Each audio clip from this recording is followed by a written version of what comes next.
नमस्कार, रिवर 24 के ताजा तरीन अंक के साथ मैं शैलेंद्र। सबसे पहले प्रमुख खबरें। उज्जैन में 12 वर्षीय मासूम के साथ हुई दरिंदगी के विरोध में महिला कांग्रेस ने निकाला कैंडल मार्च। संजय गांधी अस्पताल के गार्ड्स की दादागिरी एक बार फिर आई सामने। खजुराहो से इलाज कराने आई बच्ची के परिजनों को जमकर पीटा। और सतना से रीवा आ रहे सवार अधेड़ की अज्ञात कारणों से मौत, ड्राइवर ने सिविल लाइन पुलिस के हवाले किया शव। इन खबरों सहित अन्य खबरें विस्तार से। उज्जैन में मासूम के साथ हुई दरिंदगी की घटना को लेकर महिला कांग्रेस ने कैंडल मार्च निकालकर विरोध जताया है। बीते 24-25 सितंबर की देर रात उज्जैन में एक 12 साल की बच्ची के साथ दरिंदगी का मामला प्रकाश में आया था। पुलिस की जांच के मुताबिक बच्ची 24 तारीख को सतना से निकली थी और 25 की रात उज्जैन पहुंच गई। बच्ची कैसे पहुंची, अभी तक इस बारे में कोई खास जानकारी नहीं मिल पाई है। वहीं बच्ची के परिजनों ने उसकी गुमशुदगी की रिपोर्ट भी सतना में दर्ज कराई थी। लगभग 1000 सीसीटीवी कैमरों के फुटेज खंगालने और आसपास के लोगों से बातचीत करने के बाद महज 72 घंटे के भीतर पुलिस ने मुख्य आरोपी ऑटो चालक भरत सोनी और उसके सहयोगी राकेश मालवीय को गिरफ्तार कर लिया। मानवता का परिचय देते हुए महाकाल थाने के अजय वर्मा ने बच्ची के शिक्षा व स्वास्थ्य का जिम्मा लिया है। वहीं इंदौर के डॉक्टर विनोद भंडारी ने बच्ची के मानसिक इलाज और स्कॉलरशिप की जिम्मेदारी ली है। घटना के बाद से ही कई लोग आगे आए और मदद करने की कोशिश की। अब सवाल ये उठता है कि 12 साल की बच्ची सतना से उज्जैन कैसे पहुंची और किसी ने उस पर ध्यान क्यों नहीं दिया। अक्सर हम छोटी छोटी बातों को अनदेखा कर देते हैं जो एक बड़ी घटना का कारण बन जाती है। घटना के बाद से देश भर में आक्रोश है। इसी कड़ी में रीवा कांग्रेस की महिलाओं ने एकत्रित होकर कैंडल मार्च निकालकर विरोध जताया है। महिलाओं ने एक स्वर में दरिंदों को फांसी दो, शिवराज सरकार हाय हाय का नारा लगाते हुए विरोध दर्ज कराया और कहा कि मध्य प्रदेश सरकार की राज्य में छोटी छोटी बच्चियां सुरक्षित नहीं है। ये सरकार अहंकारी हो गई है। मध्य प्रदेश में महिलाओं के ऊपर, बच्चियों के ऊपर लगातार रेप की घटनाएं हो रही हैं। छोटी छोटी बच्चियों को दरिंदे नोच रहे हैं। पूरे प्रदेश में आए दिन रेप की घटनाएं हो रही हैं, पर सरकार कुंभकर्णी नींद पर सो गई है। इस सरकार को कोई फर्क नहीं पड़ रहा है। वहीं प्रदेश उपाध्यक्ष कविता पांडे ने सरकार पर हमला बोलते हुए क्या कहा, आपको सुनवाते हैं। उज्जैन में 12 वर्षीय बालिका के साथ जिस दुर्दांत तरीके से अपराधी द्वारा, बलात्कारी द्वारा दुष्कृत्य किया गया, जिसके कारण हमारी छोटी सी लाडली दुलारी बिटिया निर्वस्त्र सड़कों पर घूमती रही। अब मुझे हैरानी है कि भारतीय जनता पार्टी से जुड़े तमाम ऐसे लोग जो नर्मदा मैया में चुनरी चढ़ाते रहते हैं, बेटी को एक चक्कर नसीब नहीं करा सकते। पूरे मध्य प्रदेश में महिलाएं, बेटियां बहुत ज्यादा प्रताड़ित हैं। बलात्कार जैसी घटनाएं लगातार बढ़ती चली जा रही है। हम इसकी निंदा करते हैं। संपूर्ण मध्य प्रदेश में महिला कांग्रेस की बहनों ने आज कैंडल मार्च निकालकर भारतीय जनता पार्टी को चेतावनी दी है कि शिवराज सिंह नारी को सुरक्षा दो, हमारी बेटियों को सुरक्षा न दो, नहीं तो ये बहनें सड़क पर उतरकर लड़ाई लड़ेंगी। आज तो हम कैंडल लेकर निकले हैं। यदि आप नहीं सुधरते तो हम सब पूरी ताकत से लड़ाई लड़ेंगे और अपनी नारी शक्ति को सुरक्षा देंगे। उस बेटी को न्याय मिले और अपराधी बलात्कारी को फांसी हो, हम ये मांग करते हैं। संजय गांधी अस्पताल में नर्सों और सुरक्षा कर्मियों की गुंडागर्दी के मामले लगातार बढ़ते ही जा रहे हैं। ताजा मामला खजुराहो से रेफर होकर आई बच्ची का इलाज कराने आए परिजनों के साथ मारपीट का बताया जा रहा है। पूरी घटना को लेकर मरीज के परिजनों का कहना है कि वो खजुराहो के रहने वाले हैं, जिनकी 10 वर्षीय बच्ची को फैट की बीमारी है और उसे इलाज के लिए रीवा मेडिकल कॉलेज रेफर किया गया था। परिजनों ने बताया कि बच्ची का वजन 45 किलो के करीब है, जिसकी वजह से एक महिला उसे उठा नहीं सकती। अस्पताल में 3 बार बेड चेंज कराया गया। जब परिजनों ने स्टाफ की मदद चाही तो महिला के साथ अभद्रता की गई और उसे घसीट कर बाहर का रास्ता दिखा दिया गया। शेख फरीद नाम की महिला ने बताया कि सुबह से बार बार वो चिकित्सकों की मांग कर रही थी, लेकिन कोई भी वरिष्ठ चिकित्सक बच्ची को देखने नहीं आया और परिजनों से बार बार बच्ची को इधर से उधर ले जाने की बात की जाती रही। आपको बता दें कि संजय गांधी अस्पताल में आए दिन मरीज के परिजनों के साथ मारपीट की घटनाएं सामने आती रही हैं। अस्पताल के सुरक्षा कर्मियों द्वारा हाल ही में गायनी वार्ड में एक मृत महिला के परिजनों के साथ मारपीट की घटना सामने आई थी। ताजा घटना में इलाज कराने बाहर से आए परिजनों को जमीन पर घसीटने की घटना ने अस्पताल प्रशासन पर एक बार फिर से सवाल खड़े किए हैं। डॉक्टर से रिक्वेस्ट कर रहे हैं, हाथ जोड़ रहा है, पैर पड़ रहा है कि हमारे पेशेंट को देख लीजिए, उसको फिट आ रहा है, आप अपने स्टाफ को बुलाइए। बोलते हैं आप अपने परिवार वालों को बुलाइए, इसको यहाँ से शिफ्ट करिए। 3 बेड सुबह से हम लोग चेंज कर चुके हैं। हम लोगों से नहीं उठती, वो 45 किलो की बच्ची है। कैसे उठेगी? आपको अपना स्टाफ रखना चाहिए, नर्स रखना चाहिए, वार्ड बॉय बुलाना चाहिए, उनको उठाने के लिए स्ट्रेचर लानी चाहिए। कोई चीज़ की व्यवस्था नहीं है, ना ही चेयर की व्यवस्था हैगी। और ऊपर से सिस्टर से मैं कहती हूँ, वो बदतमीजी से बात करती हूँ। उस समय मैंने वीडियो बनाया तो उसने मेरा हाथ पकड़ के मरोड़ा और तब मैं गुस्से में दिखाई। ये देखिए, ये हाथ में स्वेलिंग है, ये निशान है, आपने खुद वीडियो बनाया होगा। ऊपर से बोलती मैं तुम्हें देख लूंगी, डॉक्टर बोलते हैं देख लेंगे कौन सी कितने तुर्रम खान हो तुम लोग। ये धमकी दी जाती है हम लोगों को। ये यहाँ पे व्यवस्थाएं हैं आपकी। क्या आपको घसीटा गया? हाँ, घसीटा गया है। बीच में वो क्या है, गार्ड है, उसने हमको अलग किया है पकड़ के कि आप लोग ये क्या कर रहे हैं। तुमने आप अपने नर्स को समझाइए, स्टाफ के मेंबर्स को कि पेशेंट के साथ आते हैं उनके साथ ये ट्रीट किया जाता है। इस तरह से बात मैं हॉस्पिटल में हूँ, मेरी भतीजी अक्षा यहाँ पर आई हुई है, तो मैं अंदर गया तो एक्चुअली वो उसका वेट ज़्यादा है तो उठाने में ये लोग असमर्थ हैं। तो मैं हेल्प के लिए उठाने के लिए गया तो मुझसे कहा जा रहा है कि तुम यहाँ से जा रहे हैं कि नहीं जा रहे। मैंने कहा डॉक्टर 9 बजे से डॉक्टर नहीं आया है, 9 बजे से डॉक्टर नहीं आया है। तो वो कहने लगे उठो नहीं तो तुम्हें यहीं तोड़ देंगे हम, निकलो बाहर। और बहस कर रहे हो। मेरी बहन वो खड़ी है जिसके हाथों में चोट है, हाथ पकड़ के उसको घसीटा गया है। और यहाँ कोई भी फैसिलिटी नहीं है, गवर्नमेंट हर चीज़ के लिए बोलती है, यहाँ पर कोई सुनवाई नहीं है, यहाँ कुछ भी नहीं है। और ऐसी चीज़ों से मैं सख्त ऐतराज़ रखता हूं कि अगर यहाँ पर इतनी अच्छी बीजेपी सरकार है, आप लोग सपोर्ट करते हैं, तो अगर इस तरीके की चीज़ होंगी तो दिस इज़ नॉट गुड। आप कहाँ से आए हैं? मैं खजुराहो से आया हूँ, ये मेरे भाई हैं, इनकी बिटिया है। हम लोग बहुत मजबूरी में आए हैं सर, कोई ऐसा किसी को शौक नहीं है कि हम लोग आईसीयू में जाकर खुशियाँ मनाएं। वहाँ बच्ची अकेली माँ के साथ है, अगर उसको उठाने के लिए आप लोग स्टाफ नहीं देंगे तो फिर हम लोगों को आगे आना पड़ेगा, या तो स्टाफ आप अलॉट करिए। बच्ची की कौन सी बीमारी है, क्या है? उसको फिट आ रहे हैं, तो हम लोग पन्ना से सतना सुबह 9 बजे एडमिट कराया हुआ है सर, कैसे लेके आए? रेफर करा के लाए हैं। तो एटलीस्ट उसको एक डॉक्टर ट्रीटमेंट तो दे। एक सिंगल आप असिस्टेंट, जूनियर असिस्टेंट डॉक्टर से भेज रहे हो आप, इतनी बड़ी टीम है, कम से कम एटलीस्ट उसको देखने तो आओ। शाम को आप घोषित कर दोगे उसको रेफर ले जाओ, इसको हमारे बस की नहीं है, तो अब दिन भर से क्या कर रहे हैं आप? और एक बेड पर 3 पेशेंट लिटाए जा रहे हैं। बच्चे बाट की बात कर रहा हूँ मैं, जो 2nd फ्लोर पर है। चलती बस में एक अधेड़ व्यक्ति की मौत हो गई, जिसके बाद ड्राइवर सवारी सहित बस लेकर सिविल लाइन थाने पहुंच गया और शव को पुलिस के हवाले कर दिया। बस ड्राइवर अरुण तिवारी ने बताया कि सतना से रीवा 10:35 पर उसकी बस चलती है। उन्होंने सवारियों को बिठाना शुरू किया और वो व्यक्ति भी आए, उन्होंने 500 रुपये दिए और बस में बैठ गए। इसके बाद बस लेकर रीवा पहुंचे। रीवा पहुंचने के बाद उतरने के लिए कहा तो नहीं उतरे, पास जाकर देखा तो कुछ बोल नहीं पा रहे थे। उसके बाद 108 एम्बुलेंस को फ़ोन लगाया, साथ ही पुलिस को भी सूचित किया। एम्बुलेंस में आए लोगों ने कहा कि आप इन्हें लेकर थाने चलिए, उसके बाद थाने लेकर आए। अरुण ने बताया कि वो उस व्यक्ति को व्यक्तिगत रूप से नहीं जानते, साथ ही पुलिस द्वारा जांच किए जाने पर व्यक्ति के पास कोई ऐसी चीज़ नहीं मिली जिससे उसकी पहचान हो सके। पुलिस ने मामला दर्ज कर परिजनों की तलाश शुरू कर दी है। ले हैं तो ये गहरा नाला के पास से बैठे हैं। बैठने के बाद हमने किराया भी लिया है, किराया भी दिए, वो 500 के नोट दिए थे, 420 रुपये उनके टिकट पे लिखा भी है। और लिखने के बाद ये खाली गाड़ी थी, 15-20 लोग तो जो यहाँ पे ऑलरेडी मौजूद हैं सब गवाह के लिए। वहाँ से गाड़ी हमारी हो गई, बुक करने के बाद पैसा लेने के बाद बैठ गए। रास्ते में 1-2 इक्का दुक्का सवारी मिली और चले आए। जब रेलवे मोड़ के पहले पहुँचे, गुड़हार मोड़, हमने आवाज़ दिया कि भाई रेलवे मोड़ आ गया, रेलवे मोड़ वाले आ जाइए। जब इनको देखे तो लेटे हुए थे, खाली गाड़ी थी, हमने लेट गए थे तो हमने ध्यान भी नहीं दिया, बैठे हुए थे, सवारियाँ ही देख रही थी। उसके बाद जब वहाँ पे गए तो आवाज़ दिए तो उठ ही नहीं रहे, तो हमने 108 को लगाया, 100 नंबर को लगाया और पब्लिक ने सब बोला कि 108 या 100 नंबर को लगा दीजिए। हमने लगाया, 108 नंबर आई। 108 नंबर आने के बाद उन्होंने बताया कि आप सिविल लाइन ले जाइए। मैं वहाँ पे पहुँच रहा हूँ, जो कि 108 नंबर आ भी चुकी है यहाँ पे। नाम हम कुछ पता चला टिकट से? नहीं सर, कुछ नहीं। हम लोग को सवारी जैसे रीवा जाना है, ये तो रीवा आवाज़ दे के वो बैठा है। सतना से रीवा के लिए बैठे? सतना से रीवा के लिए। अभी बैठे तब क्या स्थिति थी? बढ़िया स्थिति थी। नशा तो नहीं किए थे उस टाइम?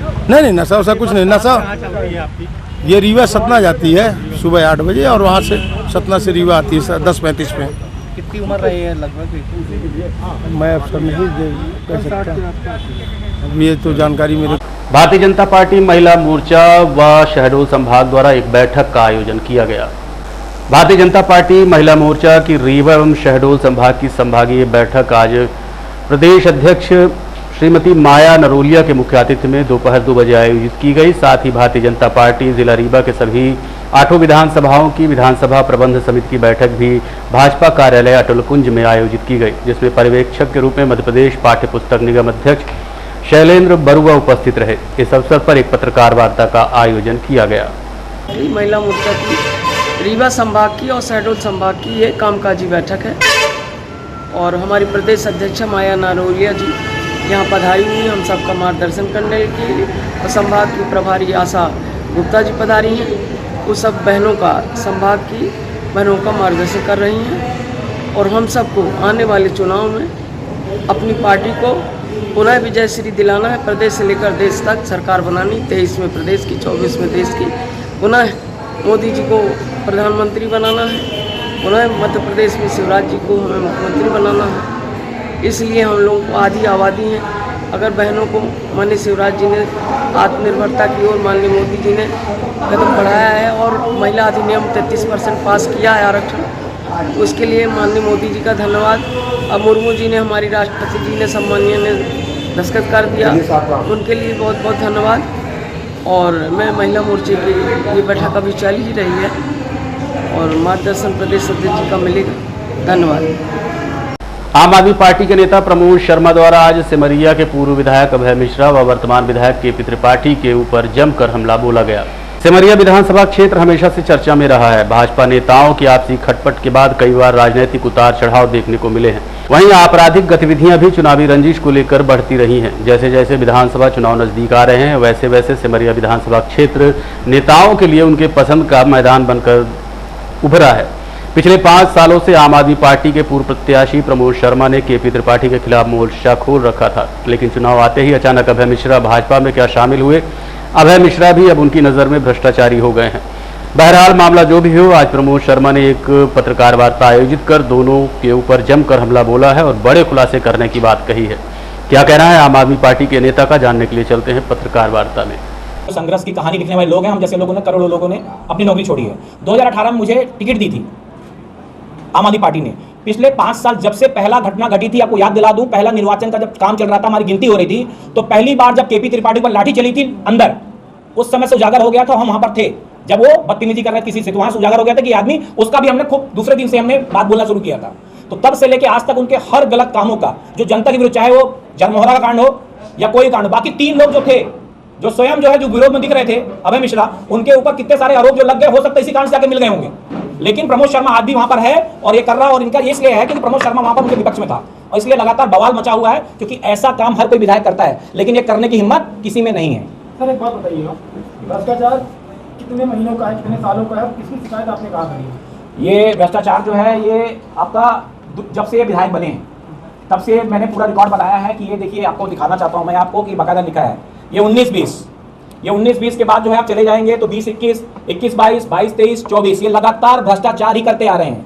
ये जब से बने हैं तब से इन्होंने पैसे को, अपने ड्राइवर को पैसा स्वच्छंदान में, अपने किसी मित्र को, और ग्रेवर रोड के नाम पे 3 ही काम किए। फिर बता दूं आपको, इनका काम कमीशन खाने काम है। 55,000 के टैंकर को इन्होंने 1,67,000 देके 1 लाख कमीशन खाया है। रामू 8 नंबर पे है, वेंडर है, बनाते हैं टैंकर। ये केवल केपी त्रिपाठी, ये सिर्फ केवल केपी त्रिपाठी। मैं प्रेस कॉन्फ्रेंस केपी त्रिपाठी जो है विधायक सिमरिया के लिए मैं करने आया हूँ। इसमें क्योंकि भ्रष्टाचार आपको अभी पहली बार आरोप लगा है मिश्रा जी के ऊपर, उनके भ्रष्टाचार का विधायक। हाँ, ये उस दिन गिनाऊंगा जिस दिन मैदान में आएंगे। अभी तो मैं लड़ा था चुनाव किससे, केपी त्रिपाठी से, और मैं उस दिन लड़ूंगा। अभी मैं बोल रहा हूँ आपको बार बार कि त्रियोगी नारायण के लिए मैं बोलता आया हूँ कि कहीं पर मैदान में नहीं बोले, पंकज पटेल के लिए बोलते, दोनों मेरे साथ में भी, मैं भी हो सकता है पार्टी से भी जो चुनाव लड़ने जाऊंगा, तो क्योंकि मैं 5 साल मैंने संघर्ष किया है, तो आगे आने समय में अगर अभय मिश्रा को टिकट मिल रही है, पता चल रहा है हमको, तो विरोध क्यों नहीं करेंगे हम पिछले 2008 से लेकर 2013 तक मैं ही वो आदमी हूं, प्रमोद शर्मा, जो 2008 में पहली बार हमारा हाथापाई उनके साथ 2008 में हुई थी, अभय मिश्रा जी से 2008 में, और जिसके 5-10 साल तक लगातार मैंने विरोध किया है। और याद कीजिए, जो गौ अभ्यारण्य का जो कांड हुआ था, कहां, पूर्वा के ऊपर 2017 में, उसमें जो है नीलम मिश्रा की पहले गाड़ी विधायिका थी, उनकी गाड़ी मैंने रोकी थी, और उसके बाद उस कार्यक्रम में, समारोह में वो नहीं शामिल हुई थी, जबकि जिस समय राजेंद्र शुक्ला मंत्री थे, उनकी गाड़ी फोड़ने पे मेरी गिरफ्तारी भी हुई थी। आप लोगों को जानकारी होगा अभ्यारण्य के मामले में। उस समय से लेकर लगातार 10 साल तक मैंने उनका विरोध किया। जब वो विधायक रहे, जब वो मैदान से बाहर हो गए, रीवा आ गए, तो मैंने जो है केपी किया भी, जब आएंगे तो इस टाइप के बहुत सारे मामले, या आपका वो आए संजय द्विवेदी, तो पंचायत के भ्रष्टाचार उनके यहाँ के जनपद के आएंगे, इनके जिला पंचायत के आएंगे, आगे आने वाले समय में देखने को मिलेगा। कितने का भ्रष्टाचार, शिकायत कहाँ हुई? शिकायत POW में किया है मैंने, और ये लगभग 7 से 8 करोड़ रुपए का ये। देखते रहिए रीवा 24 न्यूज़। मिलते हैं छोटे से ब्रेक के बाद। Pentium point group of institutions, a key to success. जी हाँ, Pentium point group of institutions, जहां पर आपको मिलते हैं BA LLB 5 year full time programme, LLB 3 year full time programme bar council of India से मान्यता प्राप्त हैं। MBA के 2 year full time programme AICTE new Delhi से मान्यता प्राप्त हैं। Pentium point college of pharmacy, T pharma 2 year full time program PCI new Delhi द्वारा मान्यता प्राप्त।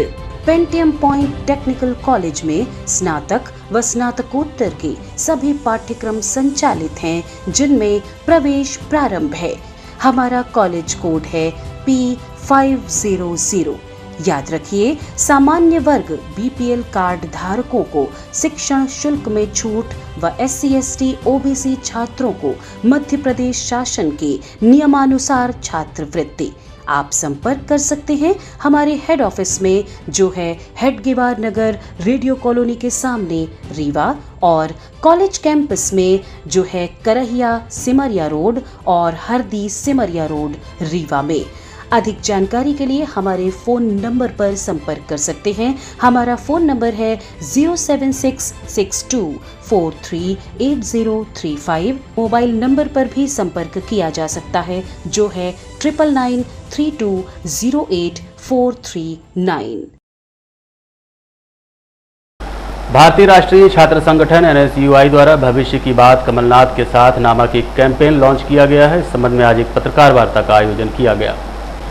NSUI के अध्यक्ष पंकज उपाध्याय, पूर्व उपाध्यक्ष रवि सुमित सिंह, जिला उपाध्यक्ष सत्यम मिश्रा, जिला उपाध्यक्ष मानवेंद्र सिंह गहरवाल, TRS इकाई अध्यक्ष प्रतीक द्विवेदी द्वारा आज एक पत्रकार वार्ता आयोजित की गई, जिसमें पंकज उपाध्याय ने बताया कि मध्य प्रदेश में छात्र युवाओं की हो रही दुर्दशा से छात्रों को निकालने के लिए अभियान चलाया जा रहा है, जिसमें भविष्य की बात कमलनाथ के साथ नामक कैंपेन चलाया जाएगा, क्योंकि विश्वास है कि कांग्रेस सरकार आने के बाद ही छात्रों को अच्छी शिक्षा ग्रहण करने की सुविधा प्राप्त होगी, जिससे रोजगार के अवसर प्राप्त होंगे। और क्या कहना है NSUI के पदाधिकारियों का, जानने के लिए चलते हैं TRS कॉलेज।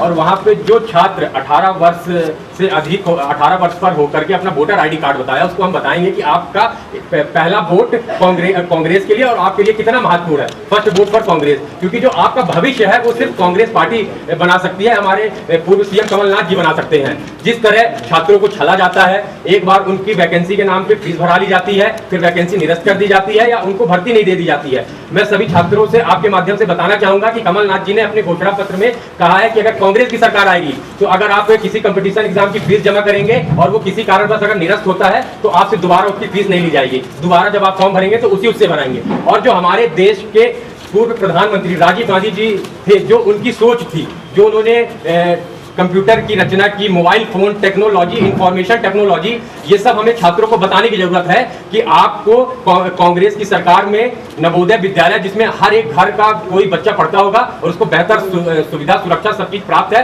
वो राजीव गांधी जी की देन है। अगर हम रीवा जिले में ही बात कर लें तो जितने भी यहाँ पे कॉलेज हैं, चाहे वो आयुर्वेदिक कॉलेज हो, मेडिकल कॉलेज हो, TRS कॉलेज हो, यूनिवर्सिटी हो, सारे कॉलेज सिर्फ और सिर्फ कांग्रेस ने दिए हैं। तो हम छात्रों को बताना चाहेंगे कि वह बीजेपी के इस उसमें बहकावे में ना आए, जो आए दिन जैसे जैसे चुनाव नजदीक आ रहा है, मुख्यमंत्री जी को समझ में आ रहा है कि हमारे दिन पूरे हो गए, हमारे पाप का घड़ा भर चुका है, उसी तरह वो छात्रों को लुभाने का कार्य कर रहे हैं। कहीं कोई योजना लाएंगे, कहीं बैंक में उसकी घोषणा करते हैं कि हम आपको उद्यम क्रांति के माध्यम से 10 लाख रुपए का लोन देंगे, आप अपना रोजगार शुरू करें। परंतु अगर कोई युवा बैंक जाता है लोन लेने के लिए तो उससे इतने दस्तावेज मांग लिए जाते हैं कि वह दोबारा बैंक नहीं जाता है। अगर युवा के पास कोई प्रॉपर्टी हो, कोई संपत्ति हो, तो वह लोन लेने क्यों जाए? अगर उसके पास दुकान हो तो वह उसका कर्ज क्यों लेने जाए? यही सब हम छात्रों के बीच जाके उनको बताने का कार्य करेंगे कि आपका भविष्य। मुस्लिम वेलफेयर एजुकेशनल मूवमेंट स्वास्थ्य शिविर का आयोजन करने जा रही है। इस संबंध में आज एक पत्रकार वार्ता का आयोजन किया गया। मुस्लिम समाज की तरक्की के लिए काम कर रही संस्था मुस्लिम वेलफेयर एजुकेशनल मूवमेंट रीवा के द्वारा तकिया मोहल्ले में एक बड़ा स्वास्थ्य शिविर लगने वाला है, जिसमें शुगर, BP सहित तमाम जांच मुफ्त में की जाएगी। इस दौरान आयुर्वेद कॉलेज के डीन डॉक्टर दीपक कुलश्रेष्ठ व डॉक्टर निधि मिश्रा शामिल रहेंगे। इस बात की जानकारी संस्था के संयोजक शहीद भाई ने देते हुए बताया। ये बुलाई गई है कि हम लोग समाज के उससे एक मुस्लिम वेलफेयर मूवमेंट सोसाइटी की तरफ से 3 तारीख को अपने जितने भी शहर में पुराने मोहल्ले हैं उस जगह हम लोगों ने जगह तय की घोघर तकिया मजार के पास।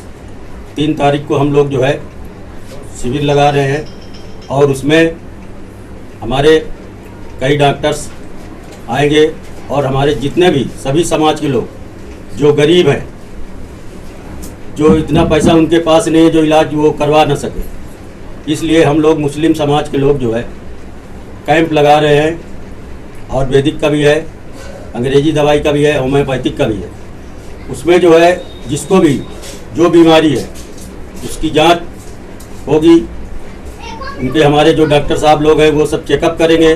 जो जैसा मरीज होगा, जिसको शुगर है, जिसको बीपी है, जिसको हार्ट में तकलीफ़ है, जिसको आँख में तकलीफ़ है, वो सब हमारी सोसाइटी के तरफ से और हमारे डॉक्टर साहब लोग सब उनको चेकअप करेंगे। उसके बाद उनको दवाई भी दी जाएगी और उस दवाई का कोई चार्ज नहीं है। ये जो है समाज सेवा है और इसमें सभी समाज के लोग वो से मेरी अपील है कि 3 तारीख को सुबह 10 बजे तकिया मजार के पास ज़्यादा से ज़्यादा हमारे माताएं, बहनें, बड़े बुजुर्ग भाई हमारे सब पहुँचे और इस शिविर का लाभ लें निःशुल्क। अगर किसी व्यक्ति को गंभीर बीमारी है, इस पर आप क्या करेंगे? हमारी जांच आता है दिखाने, उसको जो गंभीर बीमारी के जो हमारे रोगी हैं उनको क्या है हम चेकअप कराएंगे। उसके बाद कि गंभीर बीमारी है तो यहाँ के जो है संजय गांधी हॉस्पिटल है, सुपर स्पेशलिस्ट है, वहाँ ले जाएंगे उनको और वहाँ उनका इलाज करवाएंगे। कितने दिवस का टाइम? 1 दिन का है। और इसके बाद जो है मेरा एक इससे भी बड़ा प्रोग्राम जो है छोटी दरगाह के बगल में जो स्कूल है वहाँ पे हमारा बहुत। शहर के वार्ड क्रमांक 4 में सड़क और नाली निर्माण का भूमि पूजन किया गया। रीवा शहर के वार्ड क्रमांक 4 शांति विहार कॉलोनी के विभिन्न स्थानों में बाबूलाल सिंह के कॉम्प्लेक्स से सुनील द्विवेदी के घर तक आरसीसी नाली एवं आरसीसी रोड एवं बिल्ला बांग विद्यालय से मुख्य मार्ग तक नाला निर्माण कार्य जिसकी लागत 58 लाख आएगी भूमि पूजन वार्ड के वरिष्ठ नागरिकों द्वारा नारियल तोड़कर किया गया। इस दौरान एमआईसी सदस्य धनेंद्र सिंह बघेल, नगर निगम जोन के प्रभारी एसके चतुर्वेदी, सहायक यंत्री राजेश मिश्रा, उप यंत्री सुवर्णा तिवारी, अमित चतुर्वेदी, सुनील द्विवेदी, अमित द्विवेदी, अखिलेश द्विवेदी सहित वार्डवासी उपस्थित रहे।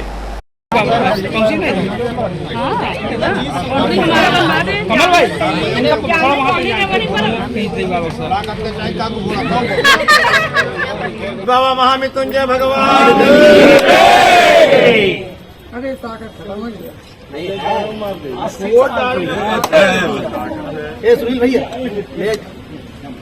देखते रहिए रीवा 24 न्यूज। मिलते हैं छोटे से ब्रेक के बाद। हड्डी जोड़ एवं रीढ़ रोग तथा स्त्री रोग एवं प्रसूति रोग का इलाज एक ही छत के नीचे। विघ्नहर्ता hospital and trauma centre, hotel landmark के पास, रतहरा, रीवा। डॉक्टर संतोष सोनी, पूर्व चिकित्सक, बॉम्बे हॉस्पिटल, मुंबई। हड्डी जोड़ एवं रीढ़ रोग विशेषज्ञ, छोटे चीरे एवं दूरबीन विधि द्वारा हाथ तथा पैर की हड्डियों का ऑपरेशन।